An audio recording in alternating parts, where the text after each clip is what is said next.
હવેના જે છૂટાછેડા થાય છે ને એ મોબાઈલના લીધે થાય છે. મોબાઈલના લીધે થાય છે છૂટાછેડા. થરાદમાં પ્રદેશ ભાજપ ઉપાધ્યક્ષનું નિવેદન.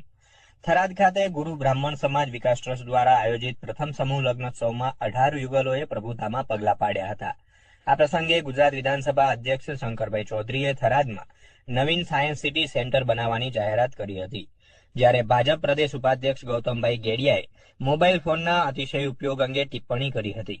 ગુજરાત પ્રદેશ ભાજપના ઉપાધ્યક્ષ ગૌતમ ગેડિયાએ નવવધુઓને સંબોધતા મોબાઈલ ફોનના અતિશય ઉપયોગ અંગે ચિંતા વ્યક્ત કરી હતી. તેમણે કહ્યું કે છૂટાછેડા માટે મોબાઈલ ફોન હવે ચોથું મુખ્ય કારણ બની રહ્યું છે.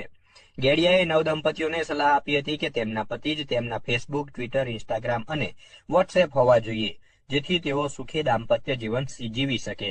જવાબદાર હતી અને કાં તો બેરાણા જેઠાણા જવાબદાર હતા, પણ આજના સમયમાં 3 પાત્રો હવે જવાબદાર નથી. એક ચોથું પાત્ર આવ્યું છે અને ચોથું પાત્ર છે ને હવેના જે છૂટાછેડા થાય છે ને એ મોબાઈલના લીધે થાય છે.